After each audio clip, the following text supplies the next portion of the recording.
வணக்கம் சார். வணக்கம் சைமன். எப்படி சார் இருக்கீங்க? எல்லாருக்கும் சைமன். ரொம்ப நாள் கழிச்சு ஸ்டுடியோ கழிச்சு ஆமாம். சுப்ரீம் கோர்ட் வந்து தக் லைஃப் ரிலேட்டடாக இன்றைக்கி வந்து ஒரு ஜட்மெண்ட் கொடுத்துருக்காங்க சார். கர்நாடகா ஹைகோர்ட் வந்து எப்படி மன்னிப்புலாம் கேட்க சொல்லலாம் அப்படின்னு சொல்லி கொஞ்சம் கடுமையாக எச்சரிச்சிருக்காங்க. கர்நாடகா ரிலீஸ் பண்ணுறாங்க, ரிலீஸ் பண்ணல. தக் லைஃப் வந்து அட்ரா ஃப்ளாப்பு, அது வந்து பாதி தான் சம்பாதிச்சது. கமலஹாசனுடைய திரைவாழ்வில் மோசமான படம், 1000 விமர்சனங்கள் இருந்தாலும் சுப்ரீம் கோர்ட்டோடைய அந்த ஒரு ஜட்மெண்ட் வரவேற்கக்கூடிய ஒரு விஷயம். அவங்க என்ன சொல்லியிருக்காங்கன்னா, ஒரு சென்சார் செய்யப்பட்ட ஒரு படம், அந்த படம் வந்து ஒரு மாநிலத்தில் ரிலீஸ் ஆக போகிறது. ரிலீஸ் ஆகிற சமயத்தில் நீங்கள் வந்து கமலஹாசன் தமிழ்நாட்டுக்குள் அந்த படத்தினுடைய ஆடியோ லான்ச்சில் அங்கே கன்னட சூப்பர் ஸ்டாராக இருக்கக்கூடிய சிவராஜ்குமாரிடம் தமிழிலிருந்து பிறந்ததான் உங்கள் மொழி அப்படின்னு சொன்னதை வந்து ஒரு மொழி பிரச்சனையாக மாற்றி இந்த கோர்ட்டையே நீங்கள் உள்ளே வந்து நீங்கள் மன்னிப்பு கேட்கணும்னு நீங்கள் சொல்கிறீங்க, இதுக்குள்ளே ஏன் உள்ளே வரீங்க நீங்கள் அப்படின்னு வந்து உண்மை எதுவான விஷயம் வந்து. ஏன்னா அது வந்து துணை முதல்வர்லேருந்து முதல்வர் வரைக்கும் வந்து மன்னிப்பு கேட்டால் தான் ஆச்சு. கமலஹாசனுக்கு வந்து மொழி வரலாறு தெரியுமா, ஆச்சா போச்சா அப்படின்ட்டு இது கர்நாடகாவில் விட மாட்டோம், வாட்டல் நாகராஜ் வேறு ஒசூர் எல்லையிலேயே நான் நிற்பேன்னு சொல்லி அது நீங்கள் அது படம் ரிலீஸ் ஒரு சில சூப்பர் டூப்பர் ஹிட் ஆகிடுச்சு அப்படின்னு கூட வச்சுக்கோங்க. அதை தாண்டி சுப்ரீம் கோர்ட் ஒரு பிரமாதமான ஒரு தீர்ப்பு கொடுத்துருக்கு. நீங்கள் படத்தை படமாக பாருங்கள், சினிமாவை பாருங்கள், இதுக்குள்ளே நீங்கள் ஏன் இது பண்ணுறீங்க அப்படின்னு. இது 2 மாநிலத்துக்கான பிரச்சனையை தாண்டி ஒரு கட்டத்தில் சிவராஜ்குமாரே கூட ஒத்துக்கிட்டார். வந்து எங்கள் அப்பாவுடைய ஒரு உடன்பிறவா தம்பியா ஒரு சித்தப்பாவை பார்த்துக்கிட்டு இருக்கேன்னு. அதே சிவராஜ்குமாருக்கு 40 வருஷம் ஆச்சு சினிமாவில் வந்து அப்படின்னு அதே கன்னட மொழியில் அவருக்கு ஒரு வாழ்த்து தெரிவிச்சிருந்தார் கமலஹாசன். இது என்னன்னா, இந்த மொழியை வைத்து அரசியல் பண்ணக்கூடிய ஒரு விஷயம் அவங்களுக்கே தெரிஞ்சிருக்குது. யாரோ சுப்ரீம் கோர்ட்டில் மாண்புமிகு நீதி அரசர்களுக்கே தெரிஞ்சிருக்குது வந்து. அதனால் இதெல்லாம் ஏம்பா அப்படின்ற ஒரு விஷயம் உண்மையிலேயே வரவேற்கக்கூடியது ஒரு விஷயம். ஸோ தக் லைஃப் படத்தில் இந்த முத்தமலை சாங் வந்து இடம் பெறாதது வந்து நல்லது தான் அப்படின்னு சொல்லி ஒரு குரூப் வந்து சொல்லிக்கிட்டு இருக்காங்க. அந்த குரூப்பில் நானும் ஒருத்தன். ஏன்னா எங்கள் தேட்டரில் நீங்களும் நான் பார்க்கும்போது முத்தமழை வைக்காம போயிட்டாங்களா சார், வைக்காம போயிட்டாங்க சார், பார்க்கிங் வரையும் வருத்தப்பட்டு வந்தீங்க சார். அப்போ வருத்தப்பட்டோம் சார். பட் அதுக்கப்புறம் இப்போ வீடியோ ரிலீஸ் பண்ண அப்புறம் தானே தெரியுது ஏன் அதை அவங்க வைக்கல அப்படின்னு சொல்லி. ரொமான்டிக்கான ஒரு சாங் எடுக்கும்போது ரொம்ப கேஷுவலான்னு கூட சொல்ல முடியாது, ஏதோ ஷார்ட் ஃபிலிம் எடுக்கிற மாதிரி எடுத்து வச்சிருக்காங்களே சார். இது எப்படி சார் பார்க்குறது? உண்மையாகவே வந்து அது ஏன் ரிலீஸ் பண்ணாங்கன்ற அளவு கூட இப்போ ஆயிடுச்சு வந்து. அப்படியே விட்டுட்டு இருக்கலாம். நீங்கள் நிறைய விமர்சனங்கள், இந்த மணிரத்னம் படம் தானா, நான் அந்த இமேஜினேஷன்ல இருந்திருப்பேன், இப்படி எடுத்திருப்பாங்க அப்படி எடுத்திருப்பாங்க அப்படி. பாட்டே வந்து சின்மயி பாடின பிறகு வேற மாதிரி மாறிச்சு வந்து அந்த மேடையில். அப்புறம் தீயோடைய வாய்ஸ்லாம் வேற மாதிரி இருக்கும். அப்புறம் வந்து தீயை வந்து ஓரம் கட்டுறதுக்காக தான் சின்மயை கொண்டு வந்தாங்கன்ற மாதிரி விமர்சனங்கள் 1000 இருக்கும். இதை தாண்டி நம்ம வருத்தப்பட்டது கூட, ஏன்னா பிரமாதமான ஒரு பாட்டு ஏங்க இந்த படத்தில் சேர்க்கலை நீங்கள் அப்படின்னு. நான் வந்த பிறகு தான் தெரியுது. இன்னொரு பக்கம் நான் தவறாக நான் சொல்லலை, சோஷியல் மீடியாவில் வந்து எங்கள் இதில் வடிவகரசு நடிச்சிருக்கலாமே அப்படின்ற அளவுக்கு அவங்க வந்து போட்டுட்டு இருக்காங்க வந்து. அதை தாண்டி வந்து இது மணிரத்னம் ஏன் இப்படி விட்டாரு. இன்றைக்கும் நீங்கள் பாருங்கள், ஒரு பாம்பே படத்தை எடுத்து பாருங்கள், இந்த உயிரே சாங்கு கொரியோகிராஃபர் அவங்க பண்ணியிருந்தாலும் டைரக்டரோடைய ஐடியான்னு ஒன்று இருக்கு இல்லைங்களா. மணிரத்னம் எந்த படம் நீங்கள் எடுத்துக்கலாம் சரி, இந்த ரோஜாவே எடுத்துக்கங்களேன் வந்து, ஏன் இதில் இது பண்ணிட்டாரு வந்து. இந்த தில்சே பாட்டு தக்க செய்ய நீங்கள் ஷாருக் கானுடைய திரைவாழ்வில் அவர் இன்டர்வியூ கொடுக்குறாரு, மிக முக்கியமான பாடல் என்னுடைய சினிமா கேரியரில் அப்படின்றார். ஏன் இங்கே மிஸ் ஆகிடுச்சுன்னு தெரியல.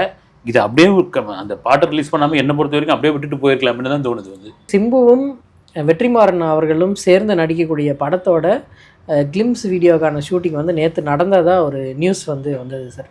இது வாடிவாசல் ட்ராப் ஆகிடுச்சா சார், கன்ஃபார்ம் ஆகுது? இல்லை, ஏறக்குறைய இல்லை, 99% ட்ராப் தான்.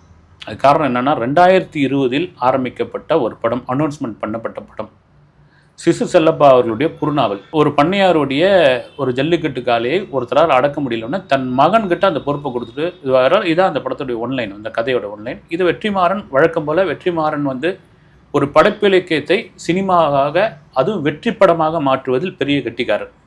இந்த குறுநாவலை, சிசு செல்லப்பா எழுதின இந்த குறுநாவலை எப்படி அவர் படமாக போகிறாருன்னு எல்லாருடைய ஆவலம் இருந்தது.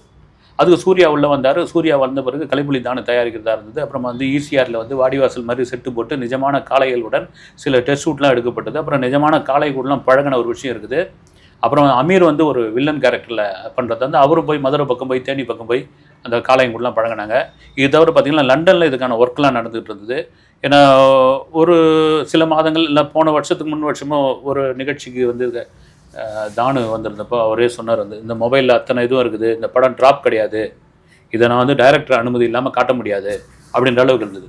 ஒரு கட்டத்தில் எங்கே போச்சுன்னா, நாம் கேள்விப்பட்டது என்னென்னா, பவுண்டட் ஸ்கிரிப்ட் கேட்டிருக்காரு சூர்யா அப்படின்ற ஒரு தகவல். இன்னொரு பக்கம் என்னென்னா, ஆரம்பத்தில் இருந்தே, அதுவும் இந்த பருத்தி வீரன் பஞ்சாயத்து அமீருக்கும் சூர்யா ஃபேமிலிக்கு நடந்தது இல்லைங்களா, அதன் பிறகு வந்து அமீர் உள்ள தேவைதானா அப்படின்ற ஒரு கேள்வி வந்திருக்குது.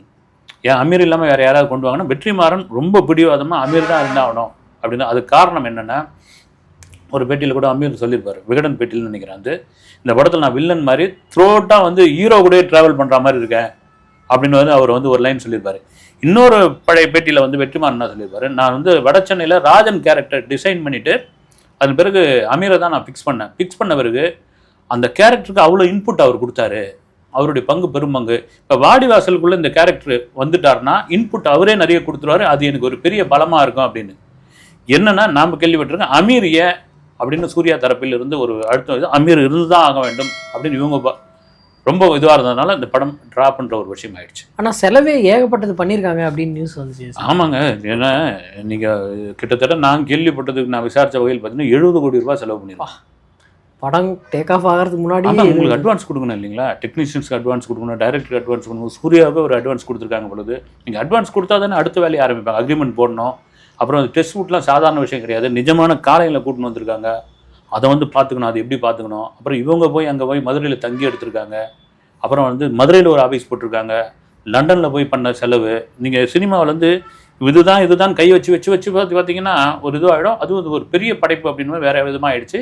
அதுக்கு தான் நம்ம கேள்விப்பட்டது என்னென்னா, ப்ரொடியூசருக்கு 2 படம் பண்ணித்தரேன் சார் அப்படின்னு வெற்றிமாறன் சொன்னதாக ஒரு விஷயம்.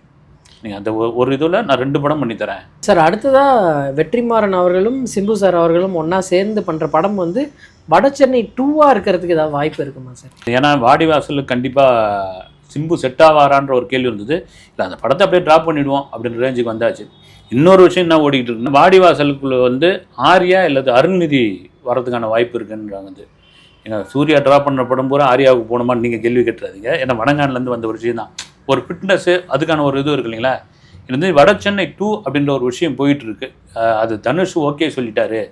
ஏன்னா தனுஷ் நான் தான் நடிப்பேன் போது அவரே ஒரு என்ஓசி கொடுத்துட்டாரு. ஏன்னா தனுஷுக்கும் வெற்றிமாறனுக்கான ஒரு வேவ் லென்த்னு ஒன்று இருக்கு இல்லைங்களா, அதில் ஓகே ஆகிடுச்சுன்னு. இன்னொரு தரப்பு என்னன்னாங்க, ஃப்ரெஷ்ஷாகவே உங்களுக்கு ஒரு கதை பண்ணிடுறேன் நான், சூப்பராகவே நடிங்க அப்படின்னு. அது 2 விதமாக இருக்குது, ஒன்று வடசென்னை 2வா அல்லது வேற ஒரு கதையா அப்படின்னா. ஆனால் சிம்பு நடிப்பது உறுதியாகிடுச்சு. அதுக்கு இன்னொரு காரணம் என்னென்னா, அந்த STR 49 ராம்குமார் டைரக்ட் பண்ணுறதா இருந்ததுலாம் படம் டான் பிக்சர்ஸ், அதை அப்படியே தூக்கி வச்சுட்டாங்க, அது இப்போதைக்கு வேணான்னு. அந்த கால்ஷீட்டை தான் இங்கே கொடுத்துருக்காரு.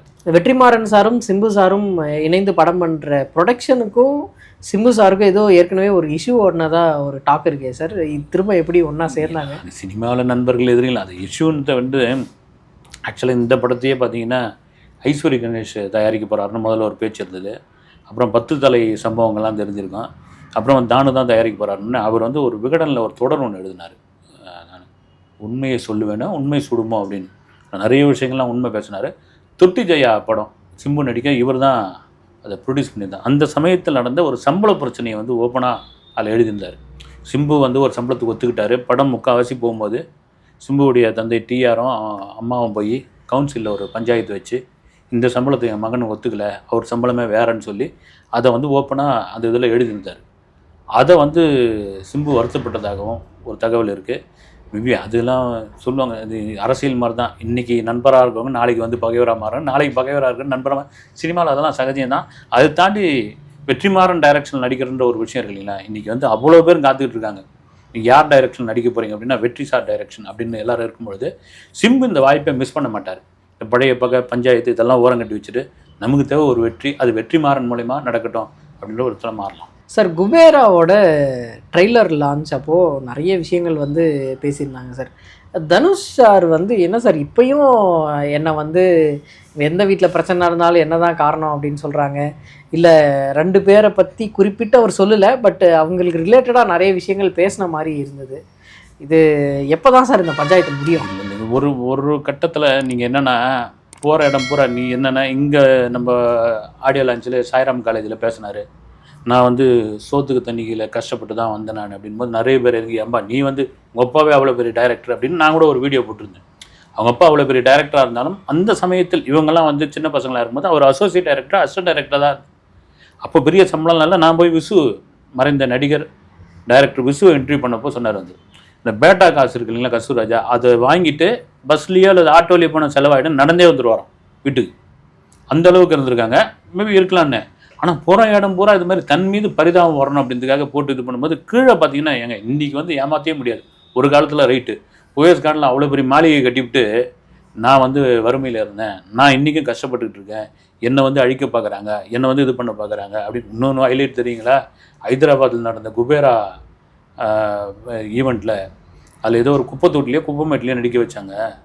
நான் வந்து குப்பைமேட்டிலே இருந்தவன் சொன்னோன்னே ஏன் இப்படிலாம் பேச வந்து இதெல்லாம் என்னென்னா தனுஷ்க்கு என்ன ஆகி போச்சு, அந்த ஒரு வீடியோ அந்த ஒரு ஸ்பீச் கிளிக் ஆகி போச்சு.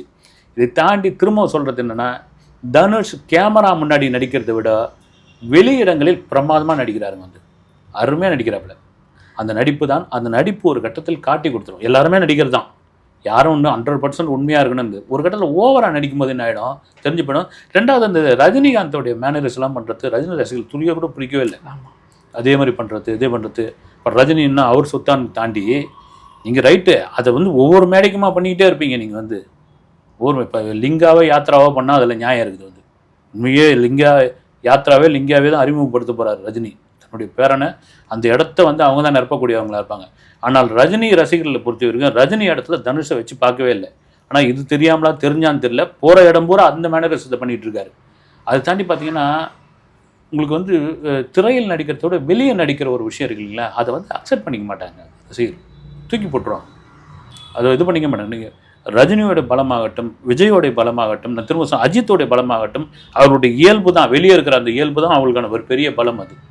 அது என்னன்னு தெரியல. சிம்புவுக்கே அந்த பலம் உண்டுங்க. நான் இப்படி தாங்க இருப்பேன், நான் இப்படி தாங்க, நான் எப்படியாப்பட்ட ஆள் தாங்க அப்படின்னு ஓப்பனாக அடிக்கிறார் பாருங்க. அதனால தான் சிம்புக்கு இவ்வளோ அளவுக்கு இட்டு இவ்வளோ அளவு கொடுக்கல, இவ்வளோ தாமதமாக படம் பண்ணுறாருன்னா அந்த ஃபேன்ஸ் இன்னைக்கு வரைக்கும் இருக்கிறதுக்கான காரணம் தான். நான் ஏதோ சிம்பு புகழ்ந்து தனுஷை இகழ்ந்து பேசல. வந்து இதெல்லாம் மாற்றிங்கன்னா சரி, அது அவருடைய இயல்பு. வந்து இப்போ நீங்கள் சொல்கிறதுக்கான காரணம் என்னென்னா, போகிற இடம்லாம் சொல்கிறது என்னென்னா தன் மீது பரிதாபம் வரணும், தன்னை பற்றி பேச வேண்டும். குபேரா படத்துக்கு அது வந்து ஒரு பப்ளிசிட்டி ஆக்கணுன்ற ரேஞ்சில் அது பேசிகிட்டு இருக்காரு. அது தெரிஞ்சு போயிடும், தெரியுது. சார் இந்த குபேரா ட்ரைலர் பார்த்தீங்களா சார், எப்படி இருந்தது? நம்ம தமிழ் ஆடியன்ஸுக்கு இது செட் ஆகிற மாதிரி இருக்கா? எனக்கு பிடிச்சிருக்குங்க. அது எனக்கு ஏதோ ஒரு விஷயத்த சொல்ல வராங்கன்னு தெரியுது. வந்து ரொம்ப மோசம்லாம் ஒன்றும் கிடையாது, பிடிச்சிருக்குது. எனக்கு தெரிஞ்சு பார்த்தீங்கன்னா எனக்கு தெரிஞ்சு அமலாக்கத்துறை சம்மந்தப்பட்ட ஒரு கதையாக இருக்கும்னு சோஷியல் மீடியாவில் போயிட்டுருக்கு. ஒரு பெரும் கோட்டீஸ்வரன் பிச்சைக்காரனால் பாதிக்கப்படுறானா, இல்லை ஒரு பெரும் கோட்டீஸ்வரன் பிச்சைக்காரன் வேஷத்தில் போகிறானான்னு இது வரைக்கும் தெரியல. ஆனால் அதை பார்த்தீங்கன்னா ஒரு பிச்சைக்காரனை தேடி தான் அத்தனை பேரும் போயிட்டுருக்காங்க. இந்த ஒரு சஸ்பென்ஸை வச்சு அந்த ட்ரெய்லர் வச்சுருக்காங்க. இதை தாண்டி ஒரு விஷயம் வந்து படத்துக்குள்ளே இருக்குன்னு நினைக்கிறேன். ஏன்னா ட்ரெய்லர் வச்சு நம்ம ஒரு கதையை ஜட்ஜ் பண்ண முடியாது. அந்த டைரக்டரும் வந்து கெட்டிக்கார டைரக்டரு. ஓகே, படம் வந்து தெலுங்கு வாடையாக இருக்குமா இல்லை தமிழ் வாடையாக இருக்குமான்றதை தாண்டி வந்து நாகார்ஜுனாவே இதை பாராட்டியிருக்காப்புல. ஒரு முக்கியமான படமாக இருக்கும், நீங்கள் பாருங்கள் அப்படின்னு. தனுஷ் வந்து நடிப்பில் சொல்ல தேவையில்ல, ஒரு எந்த கேரக்டர் கொடுத்தாலும் அதை பின்னக்கூடிய ஒரு நபர். இல்லை ஒரு பெரிய விஷயம் என்னென்னா 3 மணி நேரம் 5 நிமிஷம்னு ஒரு படம் இருக்குது. ஐயோ, 3 மணி நேரம் போனாவே நமக்கு 3 மணி நேரம் போனது எவ்வளோ பெரிய படமாக இருந்தாலும் எனக்கு தெரிஞ்சு புஷ்பா 2 மட்டும்தாங்க அந்த ரேஞ்சுக்கு தாண்டி போனது. அது காரணம் என்னென்னா, உங்களுக்கு அது மேலே 1000 விமர்சனம் இருந்தால் கூட ஆடியன்ஸை யோசிக்க விடாமல் கொண்டு போகிறது தான். அது அறிவுப்படம் மாதிரி வந்து சக்க சக்க சக்க சக்க சக்கன்னு ஓடிடும். ஆனால் இந்த கதை அது மாதிரி ஒரு செட் ஆகுமா? 3 மணி நேரம் தாங்குவாங்களா நம்ம ரசிகர்கள்? வழக்கம் போல் வந்து படம் ரிலீஸ் ஆன பிறகு குறைங்க அப்படின்னு சொல்ல போகிறாங்களா என்னன்னு தெரியல, பொறுத்து தான் பார்க்கணும்.